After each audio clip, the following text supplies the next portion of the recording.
Sa mundo natin ngayon na maraming mapagmataas, ma-pride, na minsan humahantong pa sa hindi magagandang mga pangyayari dahil mas pinipili ng iba na sundin yung ego o yung pride nila.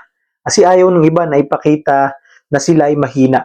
Kaya imbis na magpakumbaba, mas pinipili nila na magpakita ng pagmamataas. Ngunit kapatid, para sa mga taong na kay Kristo at anak ng Diyos, hindi po ito ang kanyang kalooban. Sapagkat iba ang nais ng Diyos sa kanyang mga nasasakupan. Dahil sa kaharian ng Diyos, kapatid, ang tunay na pinagpapala ay hindi ang mga mapagmataas, kundi ang mapagkumbaba. Ito ang sinasabi ng Panginoong Hesus sa Matthew chapter 5 verse 5. Pakinggan mo kapatid. Pinagpala ang mga mapagpakumbaba sapagkat mamanahin nila ang daigdig. Ang verse po na ito kapatid ay bahagi ng kilalang sermon ng ating Panginoong Hesus na tinatawag na Sermon of the Mount, na mababasa po natin sa Book of Matthew chapter 5 hanggang chapter 7. Sa simula ng sermon na ito, ibinigay ng ating Panginoong Hesus ang mga tinatawag na beatitudes. Ito ay mga pahayag kung sino ang tunay na pinagpala ng Diyos. At hindi po ang mga mayayaman, hindi po ang mga may kapangyarihan, hindi po ang mga sikat dito sa mundo, kundi ang mga taong may tamang puso sa harap ng Diyos. Sa verse 5, sinabi ng ating Panginoong Hesus, sabi doon, pinagpala ang mga mapagpakumbaba. Ang salitang mapagpakumbaba kapatid o meekness sa Biblia ay hindi kahinaan, kundi ito ay lakas na kontrolado ng pagpapasakop sa Diyos. At anong kahulugan ng pagpapakumbaba? Ang tunay na pagpapakumbaba kapatid ay ang pagkilala na ang Diyos ang may kontrol, na ang Diyos ang pinagmumulan ng lahat ng meron tayo. Lahat ng ito galing sa Kanya. At yung puso na handa tayong magpasakop sa Kanyang kalooban. Sinasabi sa Book of James chapter 4 verse 6, ang Diyos ay laban sa mga mapagmataas, ngunit nalulugod sa mga mapagpakumbaba. Ibig sabihin kapatid, kapag ang puso ng tao ay puno ng pride, nahihirapan siyang tanggapin ang kalooban ng Diyos. Pero ang mga mapagpakumbaba ay bukas sa paggabay at pagkilos ng Panginoon. Isa sa magandang halimbawa sa pagpapakumbaba ay si Moises. Sinasabi sa Book of Numbers chapter 12 verse 3. Si Moises naman ay isang taong mapagpakumbaba higit sa kanino mang nabubuhay sa ibabaw ng lupa. Dahil sa kabila ng pagiging leader niya sa Israel, hindi niya itinataas ang kanyang sarili. Bagkus patuloy siyang umaasa sa Diyos para sa gabay at direksyon.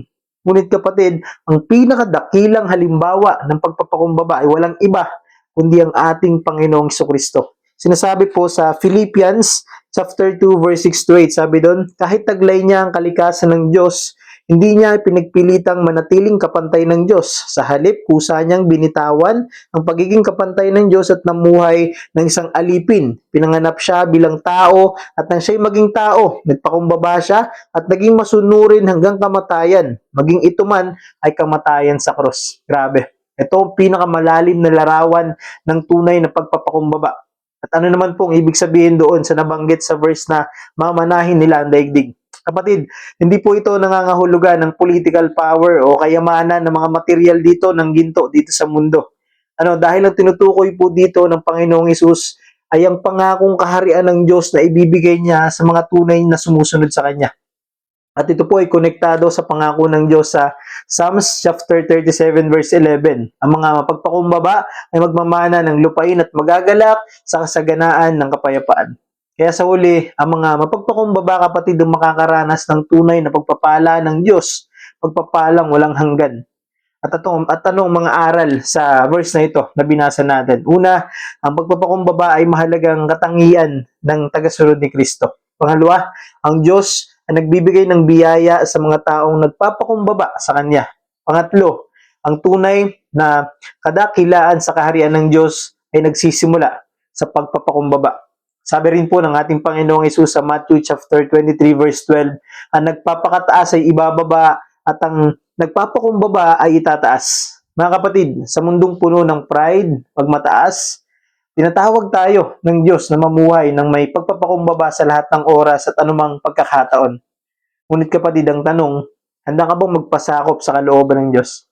Dahil kapatid, ang tunay na pagpapakumbaba ay nagsisimula kapag kinilala natin na kailangan natin ang kaligtasan na ibinibigay ng Panginoong Jesucristo. Pag tinanggap natin na mapapahamak tayo kung hiwalay tayo sa Kanya. Pag tinanggap natin na ang lahat ng meron sa mundong ito ay mula sa Kanya. Pag tinanggap natin na wala tayong kayang gawin kung hiwalay tayo sa Kanya. Kaya kapatid, ito po ang tamang panahon na magbalik loob tayo sa ating Panginoon, sa ating Diyos na makapangyarihan. Hayaan mong pagharian ka ng Panginoong Hesus at ng Kanyang Espiritu. Dahil magagawa mo lang magpakumbaba sa lahat ng bagay kung siya na ang kumikilos sa buhay mo. At pag ang Espiritu nang kumikilos sa buhay mo, kapatid, doon mo mararanasan ang patuloy at patuloy na mararanasan ang tunay na pagpapala mula sa ating Panginoon magpakailanman. Amen?